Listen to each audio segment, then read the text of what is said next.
Welcome everyone to the show today. I'm so excited about this conversation. We're going to have a lot of fun. So if you are finding this on YouTube because you're looking for Catherine and you're interested in the pain paradox and her wonderful book, and you don't know me, I just want to let you know that I'm an empowerment strategist and a producer. So what that means, this is my show, and it means I'm going to talk. And if you don't like me, I don't care. So if you don't, I'm kidding. But I'm not going to perform for you. If you don't like me, that's totally cool. Where can we find more of just you, Catherine, if they just want to follow you? unravelthiseasenaturally.com, Facebook, LinkedIn. I'm around. Okay, good. So unravelthiseasenaturally.com. Are you on YouTube? Are you on Instagram? Are you on Facebook?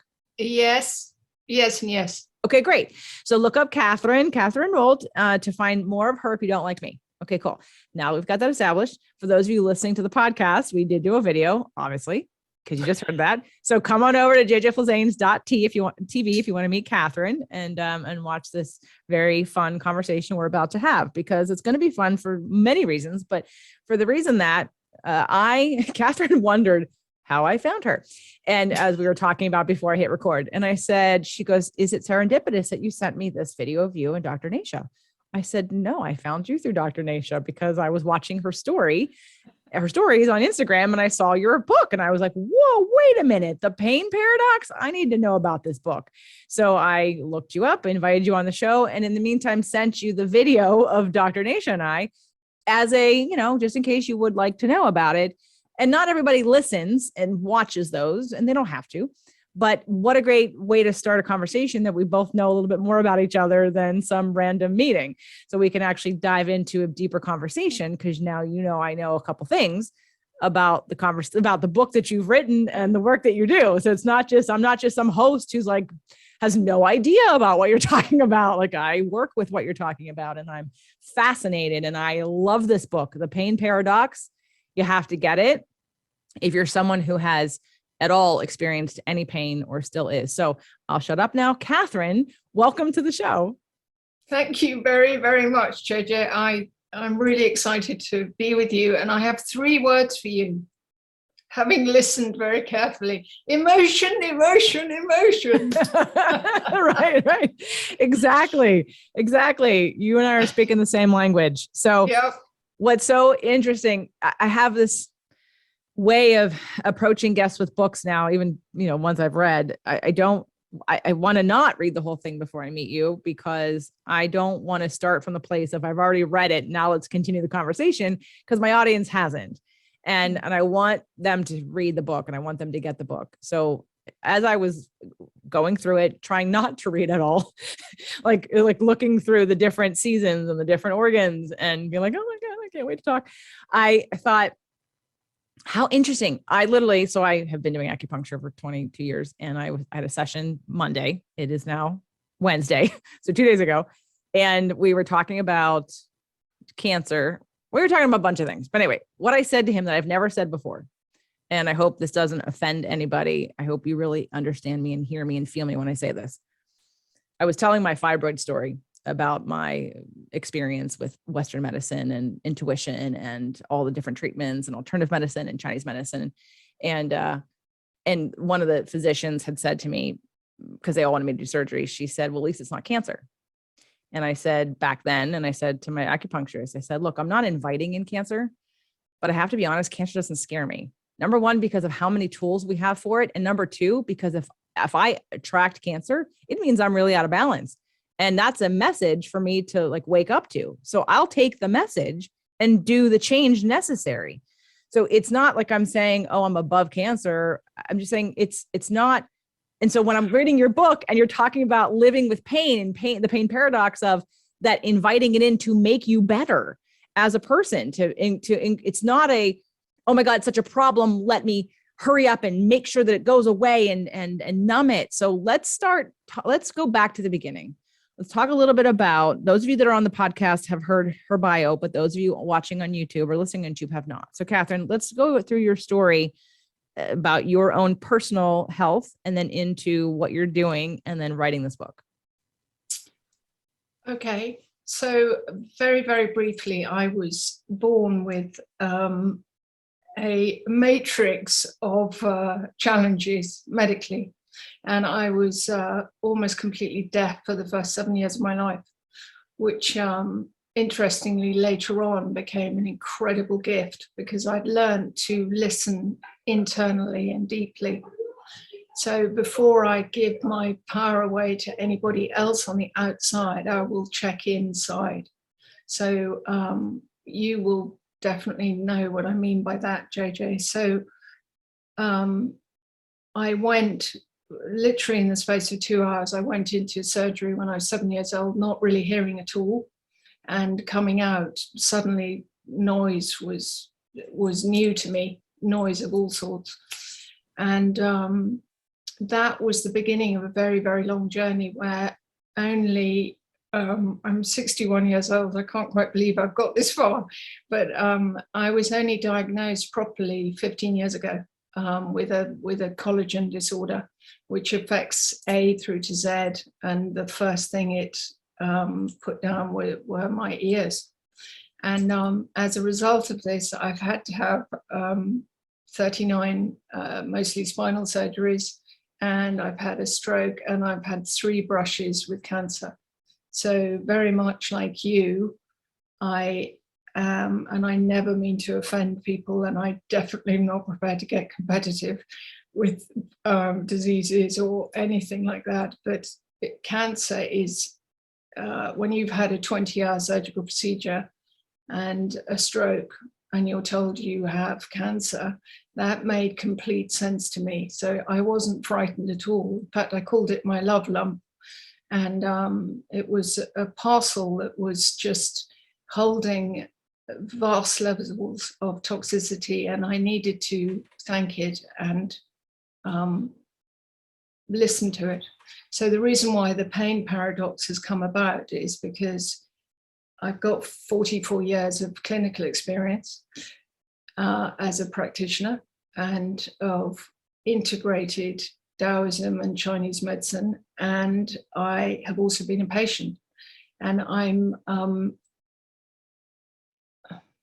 I think I have become very frustrated and saddened by the amount of suffering that is going on out there, where people are totally separated from how amazing they are and how many tools we have. And there is absolutely, I really believe that we do have to get alongside pain, but I don't believe we have to suffer as much as we do.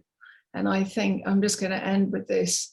You know, most of us that drive our cars, even the modern cars, we know that when there's a flashing light that says we haven't got enough petrol, we must go to the petrol station or the diesel if you're in the States. But we're getting all these flashing lights in our own bodies, and we're taught to fudge it, ignore it, deny it, or get hysterical about it, personalize it, dramatize it. Oh, excuse me, you don't do that when you've got a bleeping thing in the car. You don't fudge it, deny it. Do you know what I mean? You just go, oh, I need to get some more fuel for the tank. Basta, full stop. So the pain paradox has come about with the intention to just really help people understand how much simpler things are. Not necessarily easy. They take courage. You have to be really ballsy. I hope I don't offend anyone by saying that. And you have to be willing to get to know yourself layer by layer by layer. And you have to discover that shame is going to keep you locked up. And most of us come from generations worth of energetic, clogged up shame. And various things mean various things that then build an energy field that just drown us. And there are people out there like you, JJ, who just go, listen, if you want to leg up, come on, get up. But I'm not coming down with you.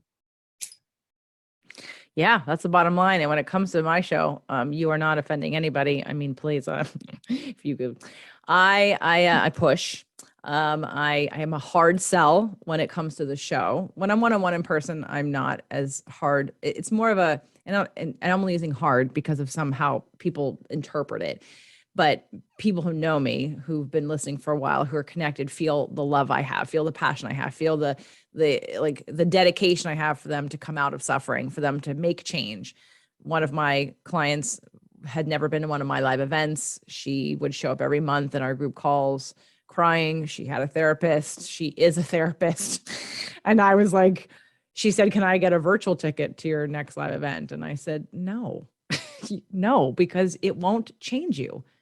You have to get out of your comfort zone and get on a plane and get here and do the work."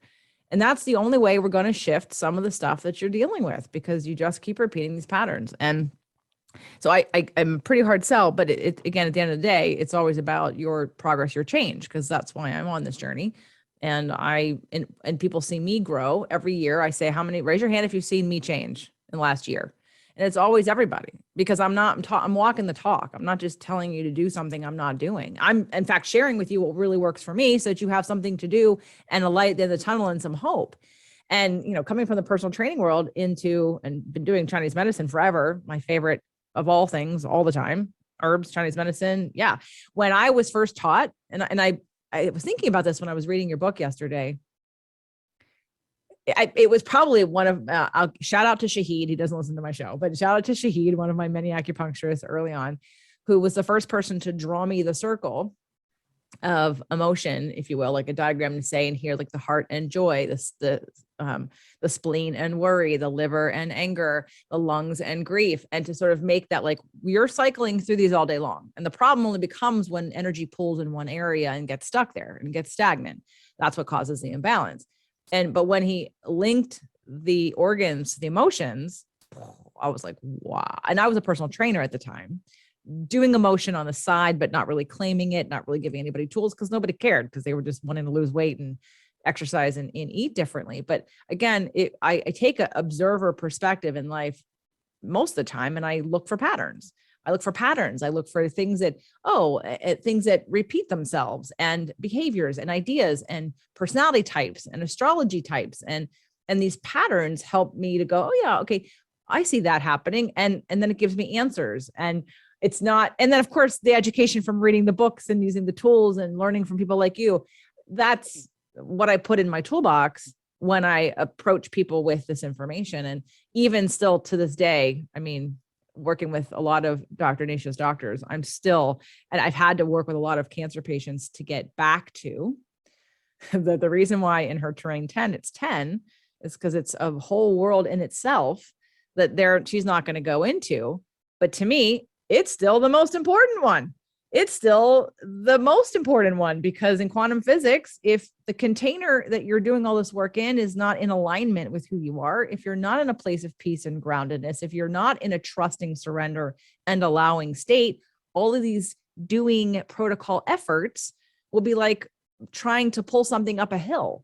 It's not, and while they may work, it won't be long lasting, because you haven't really got, like, the body's designed to heal itself to a certain degree. Yes, there's environmental factors and things that we're going to talk about, but the pain paradox in terms of your idea and of living with it, of it, looking at it differently. It's like I teach law of attraction. So contrast, like looking at something as not as a problem, but as an opportunity, always to fine tune, to redefine, to reach new levels, to get better, to sharpen the sword. And that's exactly what you're talking about. But I hadn't really.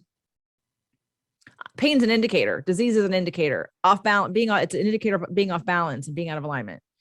But the way that you put it at the beginning of the book, explaining your story, really took it to another level for me of people embracing their pain. Yeah. There's an embracing of your pain to say, this is here to serve me. That's another gentle shift energetically for people to not just be so darn afraid and wanting to numb and wanting to fix, but to listen, like you said, very deeply listen and go inside, versus the first thing we do is pop pills or go get it taken care of or eat too much or numb ourselves. And that's not really what this is about. So I was I was pleased at the way that your book is set up. And why don't you explain to people? So you've been a consultant and an integrative Chinese medicine for how long?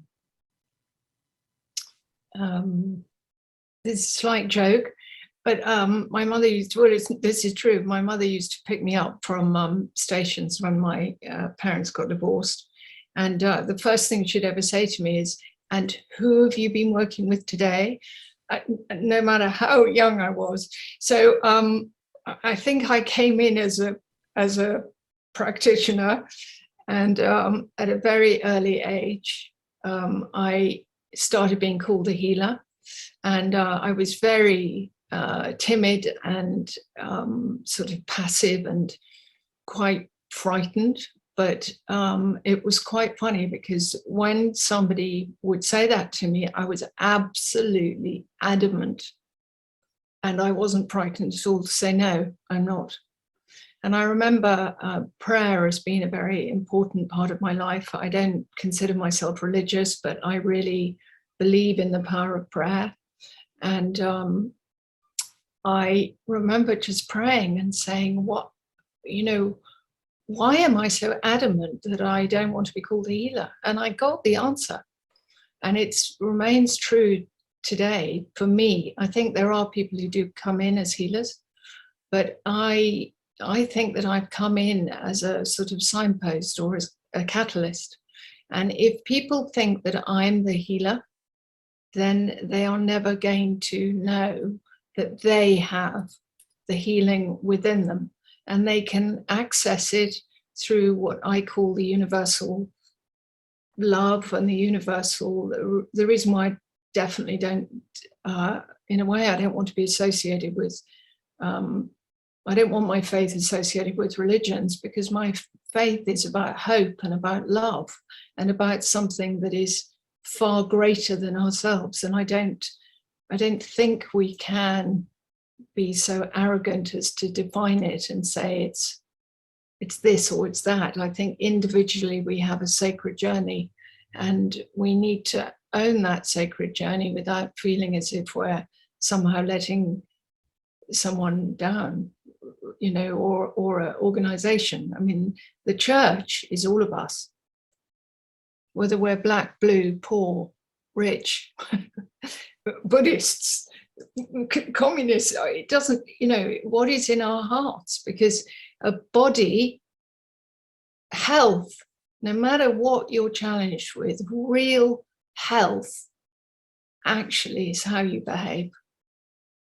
I love that notion that, I can be coming out of these surgeries that keep me alive, and I'm a complete wreck, okay, on one level, but I'm also the wellest that I've ever been in my entire life, because I still can behave properly. And that cycle that we go through, if you and I were wandering around India, England, America, and we had 5 different people just needing briefly to share the reality of that moment they were in, if we're really healthy, we will be sympathetic one moment, and then we will have a belly aching laugh the next moment, and then we will be sad, and then we will be righteously angry, and then we will go, oh, that's terrifying. And then those people that we've been with will feel validated. That's real health. And that's what we have to learn to give to each other. Practitioners more than anybody else. We need to learn to be emotionally available. Emotion.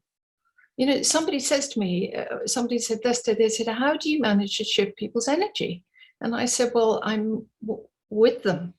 And they went, well, what do you mean you're with them? And I said, well, if they in our membership, very sadly, one of our members' brother has killed himself, I'm not going to laugh with her. I'm not going to be angry with her. I'm not going to be frightened with her. I'm going to be sad. She needs to see me being healthy enough to go, so that she can feel safe. we're not good at allowing each other to be safe with each other, and we're all vulnerable. You know, I'll ring you in 2 weeks' time, let's say, and say, JJ, whoa, you know, that's the process of life. That's the humility that that's what makes it so, however challenged we are, that's the fun, to live humbly in the center of that emotional wheel, healthily. That's the illustration or the explanation of the illustration that I talked about, right? That whole, the way that it was written out for me, that he did, was to show, and he literally made an arrow from each one to each one. And it was all the organs and all the emotions. And the idea that chi is going to flow through all of them. So you're going to cycle through all the emotions several times a day, every week, every month, whatever. But it's not a problem. Like, it's not a problem to have anger. It's not a problem to have fear. It's not a problem to have worry. It's when it's out of balance. It's when it's the dominant. It's when chi gets stuck there. It's when you just talked about that story about like listening to a person's story and experiencing all the emotions, that, you know, I remember working with someone once who described it as, it's like air. It comes in, it comes out. It comes in, it comes out. It's not to be repressed. It's not to, also, we have triggers of leaning down into something that allowed like to suck us down. Like, we can't get our bearings because we've trained ourselves to be taken over and dominated by, let's say, a sadness, and we'll call it depression. But depression isn't necessarily because you have something chemically going different in your brain. Depression could be a trained response to, for some people, get what they want, or to get attention, or to get their needs met, or to avoid something, because then they can use, you know, and again, this is all subconscious. This isn't necessarily conscious. No one decides they want to feel bad consciously. It just happens to be what ends up getting worked out. But that, the way you describe that story, again, still is like the living illustration of the picture that I have in my mind of what he drew for me in Chinese medicine, of Chinese medicine's relationship to emotions. Yeah. And it's funny because then I had once, years later, I had one of my acupuncturists, and I would go to, like, I've worked with individual people. And at one time I worked a lot with people at the clinic. So I'd use some of the practitioners going through to get their degrees and to get their license. And there would be the teacher would oversee some of those. But then one of the teachers was really specifically good with physical stuff, like any kind of pains, back pain, whatever. And I remember I had just lost a kitten. I forget what I was coming in for. And old school Chinese guy though. And he asked me something and I started to cry. And he goes, "You cry? You have depression." I said, "No, I don't have depression. I'm sad because of my cat." And I'm sitting there, and after he had left and like the intern came in, I said, if I did not know better, I would walk out of here mad that he just basically, or I would think he was right, which I don't. I'm like, I don't have depression because I cried. I cried because I'm sad because my cat just died.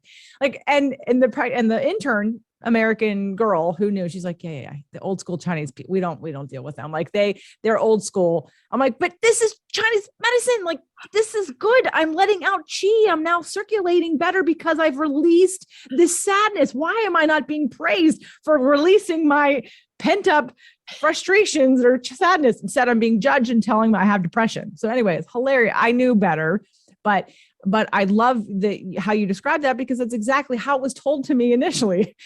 Wasn't by this guy, but at least I knew better to not. I looked at him. I said, "No, I don't have depression. Don't tell me I have depression. I'm sad because my cat died." But this guy had no emotion. He stuffed his stuff down. So I'm kidding. He had his emotion, but you know what I mean. So when we look at this, how do I be like that? When you were saying that, I thought, and you said we have to learn to be empathetic. We have to learn to be with people. And I'm sure you work with this too all the time. I see it a lot in couples. I see it in all relationships, but definitely parents and couples, and definitely with men, because what happens is the reason why they can't receive someone else's emotions is because it triggers theirs. It's theirs is so locked down that if you cry, it resonates with the part of me that wants to cry that I don't want to experience. So I'm going to tell you to stop crying. I'm going to shush you. I'm going to be like, okay, it's okay. Just okay. You don't have to cry, because of how it makes me uncomfortable. I think the reason why we don't know how to be there for people is because we're not comfortable enough in our own pain. Would you agree with that? Yeah, totally. I mean, I haven't done it yet, but I really am going to do it. I really want to train people and teach people how to listen, how to hear and how to listen. Because one of the biggest, I really honestly believe this, wherever I go, I witness it. Nobody knows how to listen and hear each other. So you've got this sort of, it's like a dreadful ping pong game where nothing's landing, you know, and energetically you're just, it's almost like it's kind of like a storm which is constantly being kicked up, and nothing is being resolved. I mean, I at the moment I'm not doing it, but I used to work a lot with couples, and I used to sort of, because my whole training is get down to the root. What is the root? What's the priority root? Because if you get the roots wrong, you're just adding more muddle. And I used to really get hold of people and go, listen, we're going to begin at the beginning. Neither of you are listening or hearing. Neither of you. So, you know, this can't be successful. You're wasting your money. You're wasting my time. So are people coming to you? Because I'm really curious about this, because you've written this book and I'm like you, but most people doing Chinese medicine are not like you. So let's talk about how that came to be, with at what point that you entered into this conversation to deal with these emotions in the way that you do. And then of course, write this book. Okay, well, I'll tell you a really honest, funny story.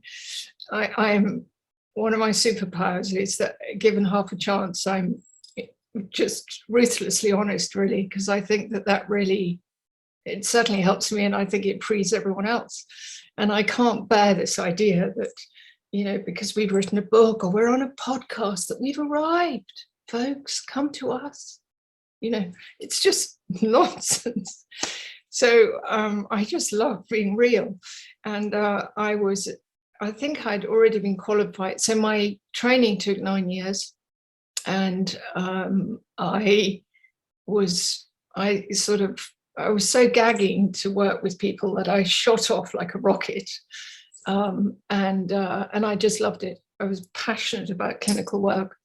And I had waiting lists, and I had a reputation, and I was sort of off, really. And then I can't remember how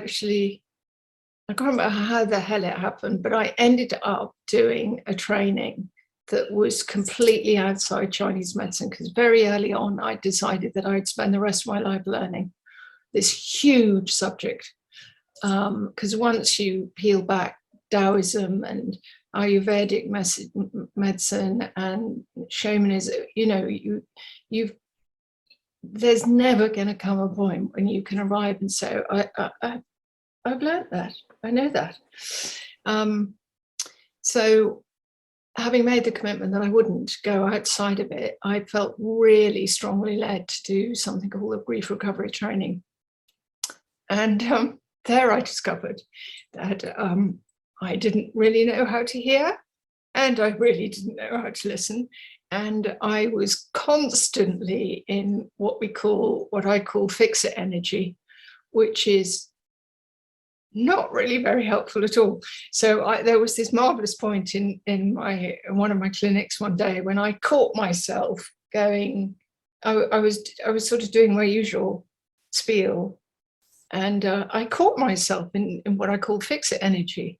And I realized, I looked at this darling person's face on the treatment couch, and I realized that I actually hadn't, with all the skills I had, I absolutely hadn't heard what they were saying, because I was so busy sort of performing as a sort of, you know, a practitioner who kind of knew what to do.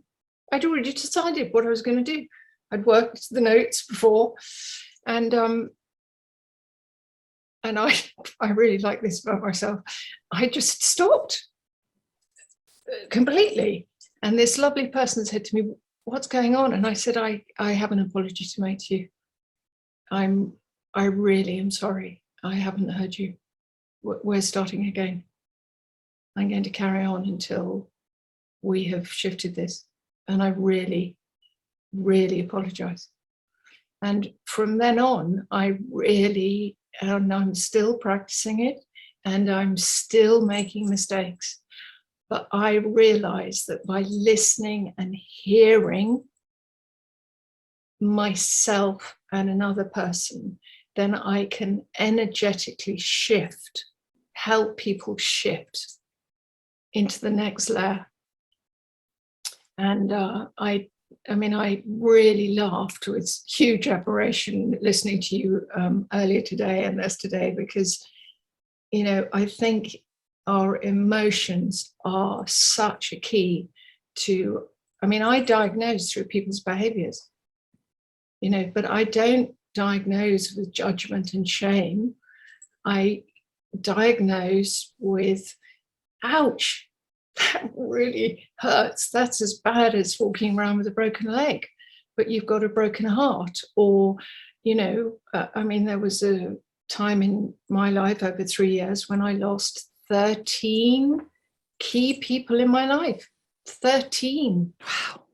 And I was wandering around going, I really wish I was in Beirut or somewhere where people understood what it's like to lose so many people, because people are coming up to me and saying, what are you doing this weekend?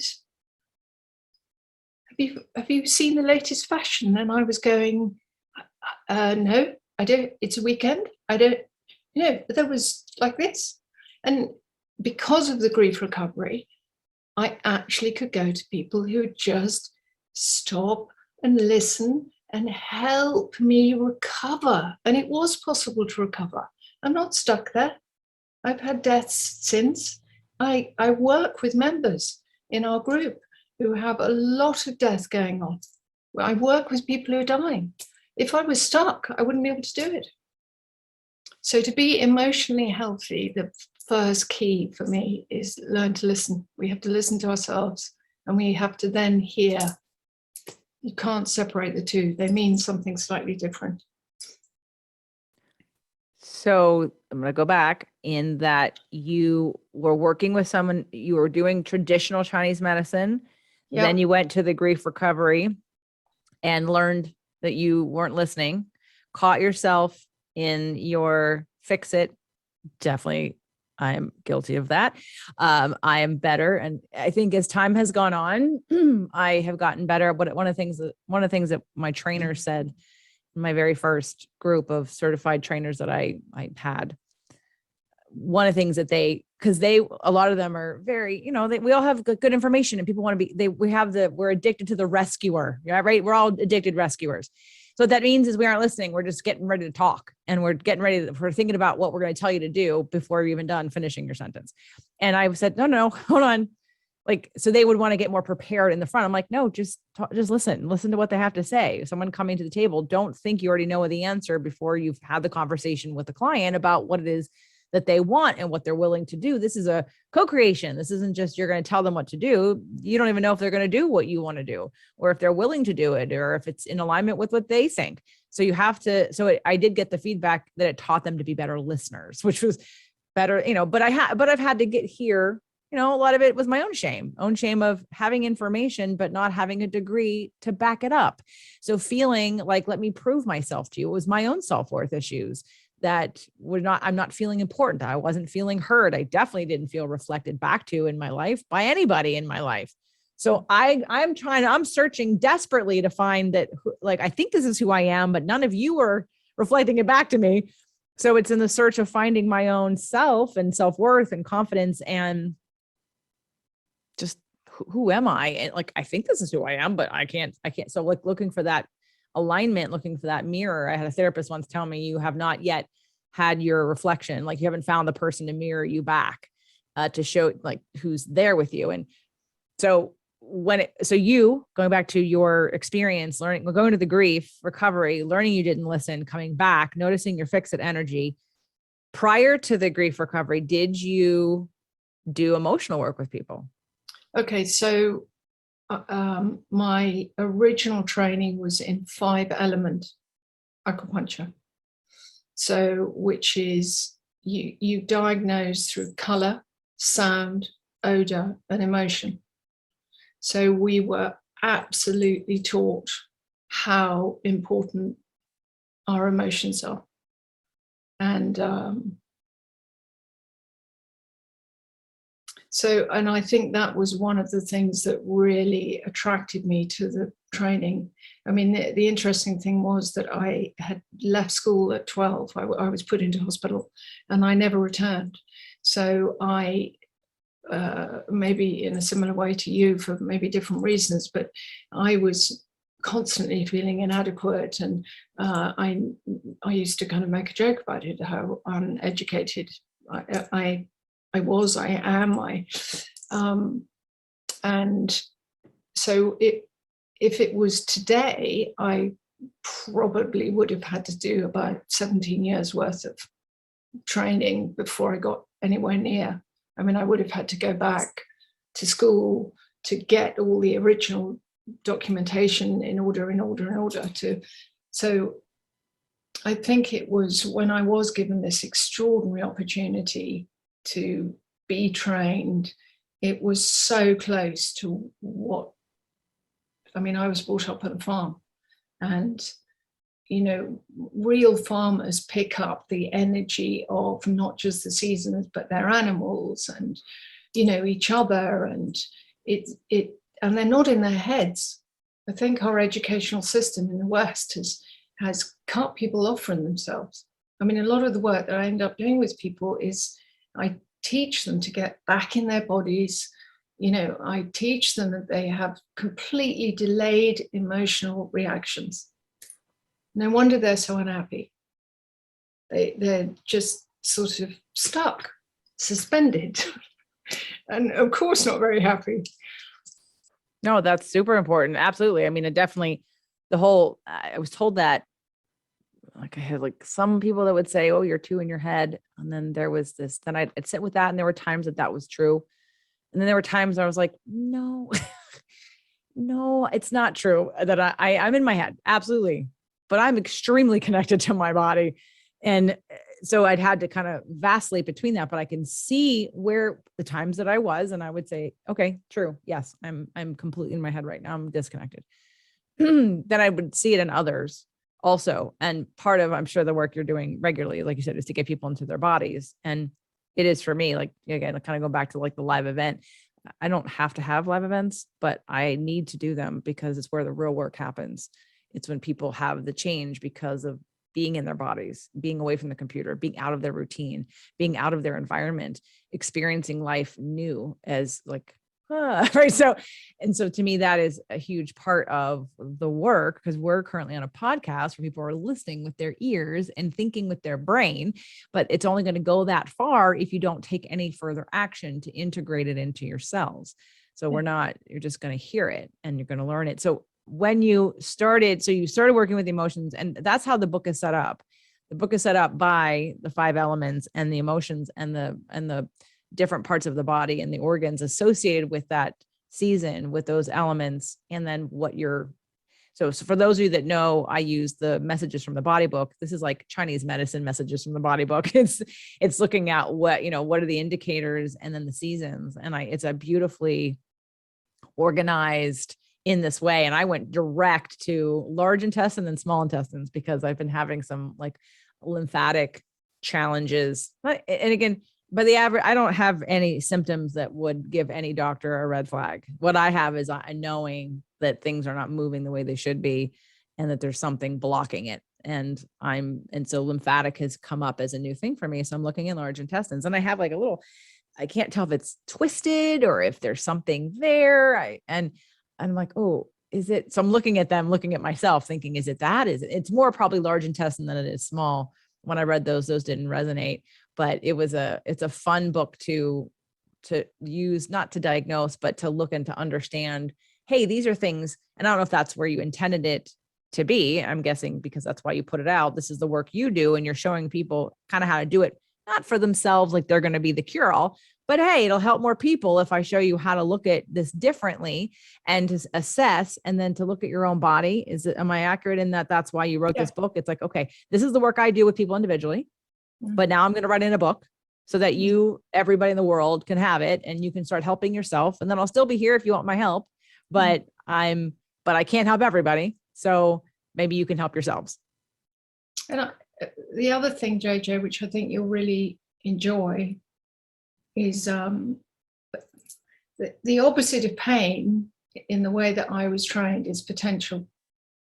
So, it's like, I can't help it now that you've said your large intestine, small intestine, lymphatics. I'm kind of going, wow, how exciting. What level the potential, the next level of potential is coming out in JJ. And it's like, I kind of want to forget the podcast and go, yes, okay, come on, let's roll off our sleeves and find out. Because, the language is there. And I think that maybe, I obviously don't know you too well, but we're both interpreters and translators, and that's one of I think the best jobs in the world, and so people can give me all this stuff, and I go, is that the only problem? And they go, you want more? And I go, yes, come on, give all of it, because chronically ill people, and we've got 44% in America and 38% here, and that's chronically ill plus 4 carers or people involved. So that's a lot of people in pain. And Western medicine, which can be helpful, is collapsing at the seams. Private, public medicine, complete mess. It's very drug orientated. It's fix it energy. And no one has any idea that all this potential is stuck. And there are people, thank goodness, like you and I, who are going, hold on a minute, what's going on? You're up to something. There isn't anything wrong, except that you don't know how to translate it. So, yeah, I thought that I would put out a book and do various other things to go, hey guys, wake up. If I can still be here, for goodness sake, then there's lots of hope. And I think we're living in a world now where hope is being squeezed out and people aren't responding to climate change. How can they? They're not responding to themselves. So the climate is just it's like, what does it mean? Doesn't mean anything. It's like me saying to someone who's never felt sad in their life, excuse me, you're stuck in grief. And they go, no, I'm not. Okay, right, okay. Do you want to get rid of those symptoms? Yeah, I do. Okay, we're going to start showing you that you need to feel some sadness. I have done this naturally. Nobody else has taught me this, what you're talking about right now. And again, it's that interpreting of going back to the wheel with Shahid and hear all the emotions and then you go through them all the time. So my partner has, he doesn't have, I don't think he has access to his anger. And I'm like, you gotta get angry. Because it's in you, it's there. And he's had some back pain over the years, not really recently. And there's other reasons for that, but he's definitely have situations where I know that somewhere in you is anger. His mother, who I love dearly, she's 89, and her older son had died a couple of years ago when I was there. And I remember, and it's helped to stimulate my next book, which is about the work I'm doing right now. But I said to her, and I kind of coined this phrase. I've never heard anyone else say this phrase. So correct me if I'm wrong, if you've heard this before, but so her name's Rosalie, and we were at the funeral and on the way to the funeral, and I looked at her and I said, Rosalie, have you cried yet? And she said, no. She's like, that's a problem, huh? I said, I think you're emotionally constipated. And so that has become my phrase of like, you're emotionally constipated, because it's the truth. And we all have, if you never experience any of these things, and it's always a nice person, right? It's a really super people pleasing, nice person with the back pain and the chronic such and such. And it's anger. Oh, I can't be angry. Yeah. Well, you need to learn how to be angry, because it's literally just like what you need to do to get out of whatever you're in. It's these societal and religious and parental expectations of how someone should behave that don't allow for your humanness. And we forget that and we judge it and we're afraid of it. In fact, I did a solo episode called Anger and Spirituality, because we have this whole idea of like, oh, spiritual means that I never get. I'm always on lockdown. It's like, okay, no. I have one of my friends he was the first person to teach me about Dr. John Sarno, because Indian guy, meditated his whole life, Gemini, gay, was not out to his parents. This is before he came out, and had back pain so bad. And he was going to have surgery. And then he read the book and he's like, this isn't in my head. And then finally on the way to surgery, read it again or something. He didn't do the surgery, but he finally read the book, and then actually at the time saw Dr. John Sarno a few times, and then his pain was gone, and his back became his indicator of being out of balance or of telling him he needed to process something. But he never had the surgery, and he had debilitate. And he kept saying, no, I have a pinched nerve.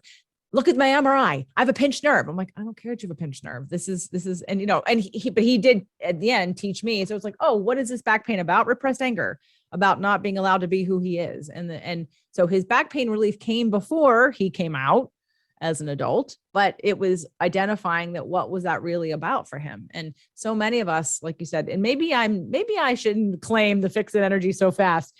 I definitely, because what you're talking about in Western medicine is fix the condition, fix the problem you have right red hot now, not look at why did it happen in the first place. I've been saying that as a personal trainer for years, people that do knee surgeries. I'm like, did you work on your ankle or your hip? Because your knee's a resultant to your ankle and your hip. And if you don't fix what's going on between your ankle and your hip, you're going to have the knee thing again. The knee doesn't do anything. The knee is only directed by the ball joint above and below it. It has no choice. So if this is a structural thing, okay. So again, I've been root cause oriented from the beginning, but using the body first, and then now using emotions, and now disease. Oh my God, disease. But when you work with cancer patients who won't listen to you because you don't know, you haven't been through cancer. Okay. But I can't tell them I've made a meme that I've posted a couple of times. I post it like sparingly, but it says, if you only knew the power of your emotions, you'd work on nothing else. Yeah. Absolutely. Just like literally, I know the scans and the this and the that. I'm like, surrender for a minute. Like, we have to remember who we are as humans and stop the doing and be in the being. You guys, we all like suck at being. We don't get cancer because you're good at being. You get cancer because you're good at doing. And that disconnection, any disease, right? And then there's the environmental things. I know there's physical things. I'm not denying that. But I think at the end of the day, we don't allow our bodies to heal because we don't know how to be in our bodies. We don't know how to deal with emotion. We don't know how to cry for somebody. We don't know how to get mad.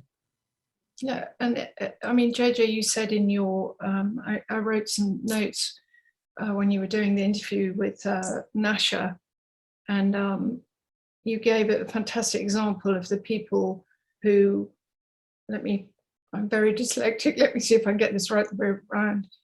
So you gave this example of people that have seemingly nothing wrong, nutritionally, structurally, maybe all the tests, and yet they are in agony. And then you have, I'm going to give the example of me, but I see this, and so do you probably, all over the world, magnified.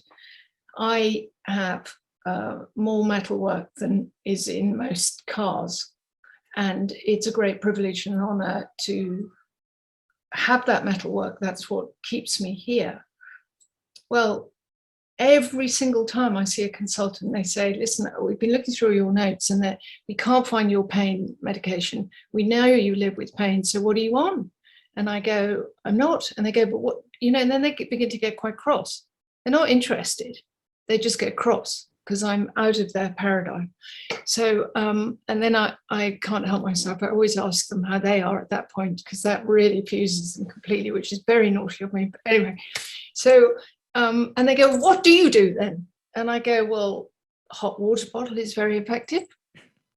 I find out what's really bothering me. And the pain helps me not behave like a lunatic and join. How much arrogance is out there? Yes, of course, I'd like to be doing all the things I used to do, but I'm alive. I woke up this morning and so did you, JJ. That's a hell of a beginning. For those that haven't read your book yet, and they're going to get it, The Pain Paradox, because there's someone you know in pain, and it might be you. Can you just go through the list, the laundry list? All the things that you live with and have gone through, just because, not for like an ego, because they don't know yet. Okay, so to be fair, this is how I'm going to list it. One of the reasons why the consultants are so blown by me is because I don't walk in as a normal patient. I'm not doing this podcast kind of going, oh, do you know, I've got all these things wrong with me. I'm so attached to my story. So I was born with a collagen disorder. I have one of the rarer forms of the rare thing called Ehlers-Danlos. They're all completely, almost, you can hardly say these things. I have got postural orthostatic tachycardia syndrome, which basically means that my heart rate and blood pressure is never equal. I have mast cell activation disorder and a whole lot of other things. So basically, on a structural, physical, chemical level, all my systems are constantly, almost every minute of every day, trying to find equilibrium, which on the one hand is a nightmare. So I'm never symptom free. On the other hand, it has given me the most extraordinary voyage of opportunity, because I have to pay attention to myself. I can't do this podcast if I'm arrogant enough to kind of walk ahead into the podcast and leave myself behind. I have to be present. So there's lots of teaching out there about meditation or being present or being in the now, and the gift that being a little bit compromised gives you is that you just have to practice this stuff, and it has to become like second nature. And then it becomes much easier to work with other people and go, there are choices. There are many, many more choices than you've been given right now. So I'm constantly working with people that have been told they've got 3 months to live, 6 months to live, and most of them are still alive. So someone's listening to this and they want to buy your book. It's out, right?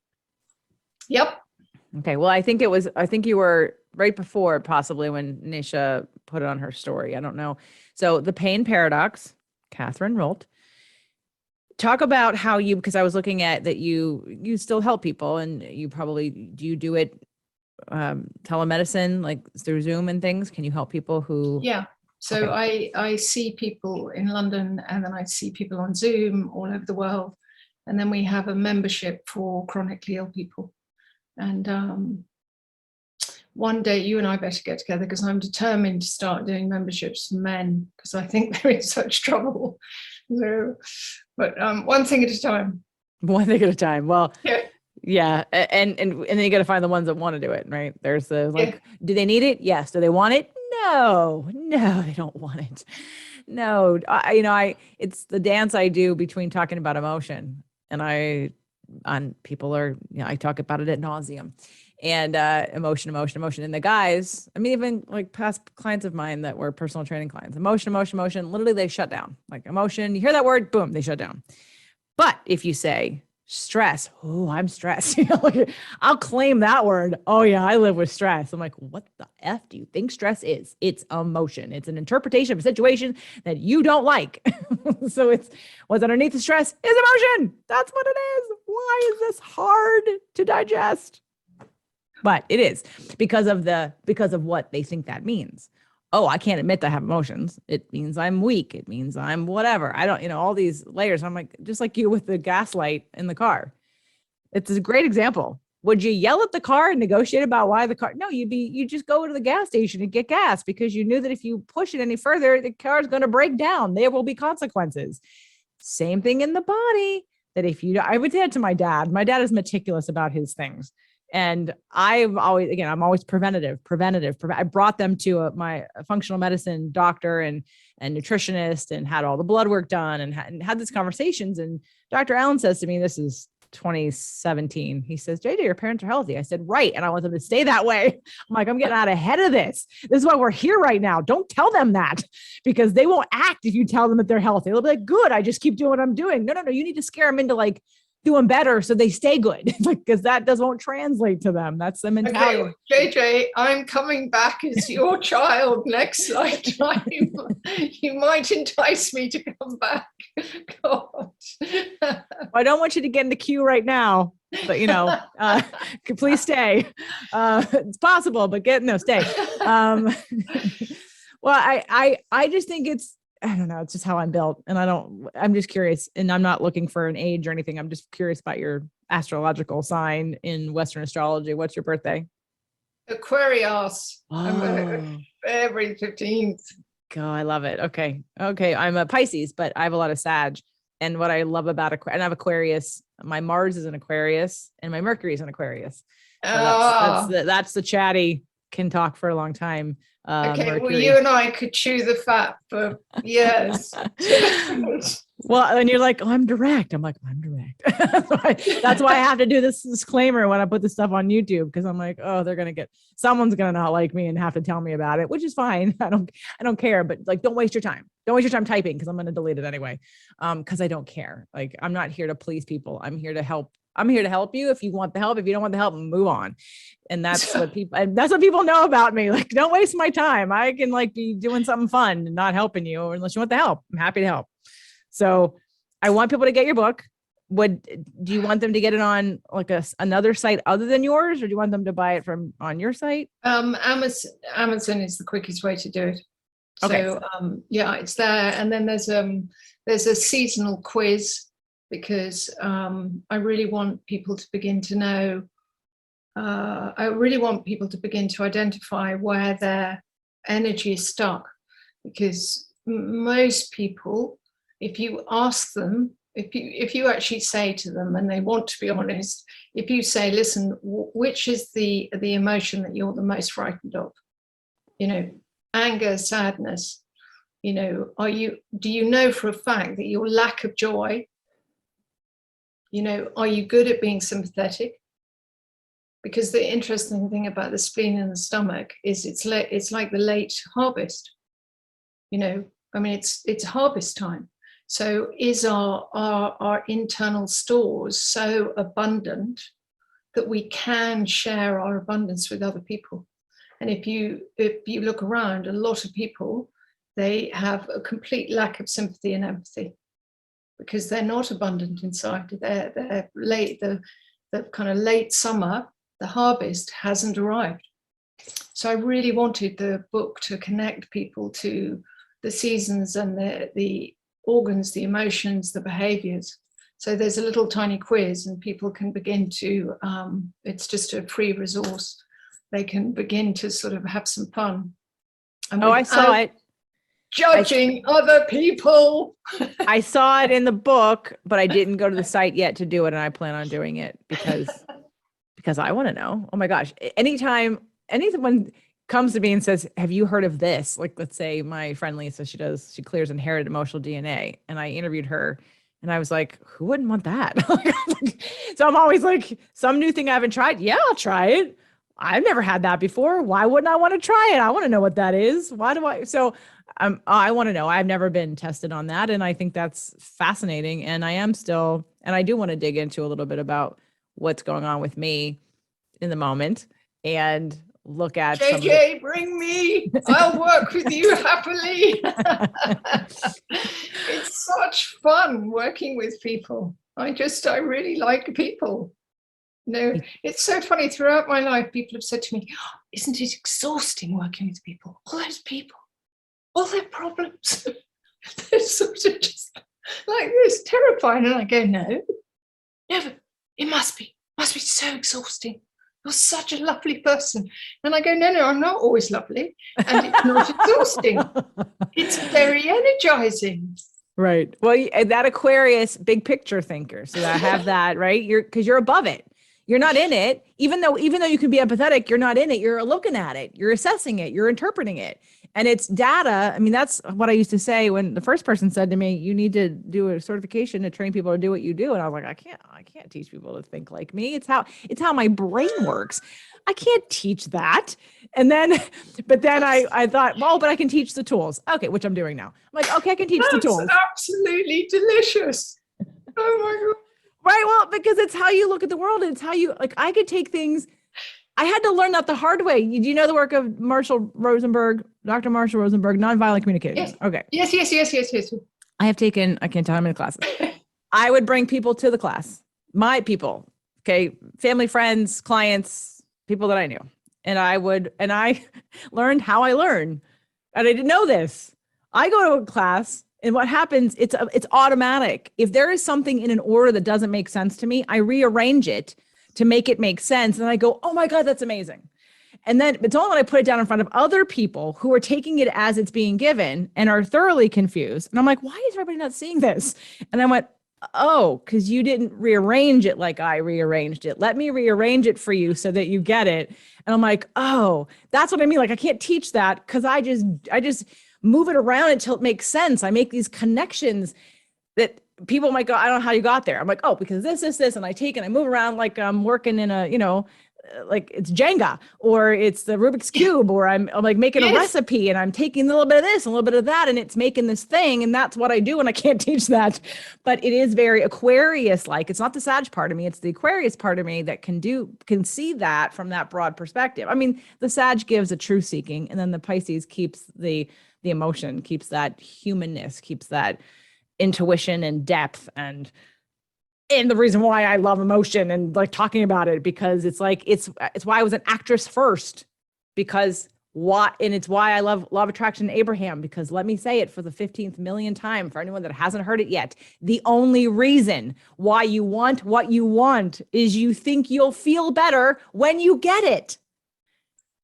That's it. That's all you need. So if you get that, it's all about how we feel all the time. Every single moment of every single day is about how you feel. Yeah. Every choice you make is about how you feel. And if we don't learn to be comfortable with negative emotion, comfortable in pain, and take it as, like you said, I love that, as an opportunity, as an expansion, as a, what was another word you used? You said it was potential, as potential. Okay. It's potential. What if you started looking at your pain as potential? Like, that's exciting to look at pain as potential. It is. I mean, it's extraordinary to hear you say what you've just said, because the reason why this book is alive today is because of patients saying to me, I can't believe that what you've just said actually makes sense. Which was, I used to think, I can't believe that what I've said has made sense. So that's great. That's two of us now. But I think, like you, I do exactly the same thing. I sort of somehow have a gift of being able to bring alive stuff that's very ordinary for me, but it isn't ordinary for other people. Mind you, their worlds, I definitely need teaching about. So, I can't get smug. I'm just very good at my corners of the world and earth. And then when I say to my darling team, who are doing all this technical stuff, they just go, I've literally got, in fact, I'll have to show you. I've been given this. It's a boxing glove, because the boxing glove is taken out if I go anywhere near the technical stuff. Which is good. That's a wonderful boundary, and right? That's great. Yeah. Do you want to go near it? No, give me people. Do not give me automated systems that are like making love to an octopus on dry land. Not my deal. No. What an example. Making love to an octopus on dry land. That is a very, very clear thing you just said. Yeah. No. Well, Catherine, I want everyone to get your book. I'm going to take your test. I think everyone should take the test. Let me take that back. Let me cancel the should. cancel the should. You have all the options to do whatever you want. Don't listen to me. If you feel inspired to know more about your seasons, I would encourage you to be curious and take the test. Okay. Yeah. Because again, back to Dr. Marshall Rosenberg, the most violent word we use is should. So it's a habit. I try to pull it back if I do it. I don't mean it as you don't have no choice, but that's, not a nice thing for me to say. So I take it back, do whatever is right for you. I just encourage that if you definitely want more information about how to use your pain as potential, God, that's so good. Then, this is a great place to start. Get her book and dive in and reach out to her for help if it's something that calls to you. And the book is just chock full of connections and stories and an understanding of these seasons and the elements and the colors and your organs and your symptoms. So you want to dive into that. The pain paradox. Catherine, thank you so much for being here. It's been a real honor. I would like to do this every day with you. This is enormous fun for me, talking about these wonderful subjects, because most of the time you get this kind of blank look. My emotions are important. Well, my audience will love you and love this conversation. The rest of, I don't know about the rest of the world, but I've attracted those who understand what we're talking about and love it too. So thank you so much for your time. Thank you.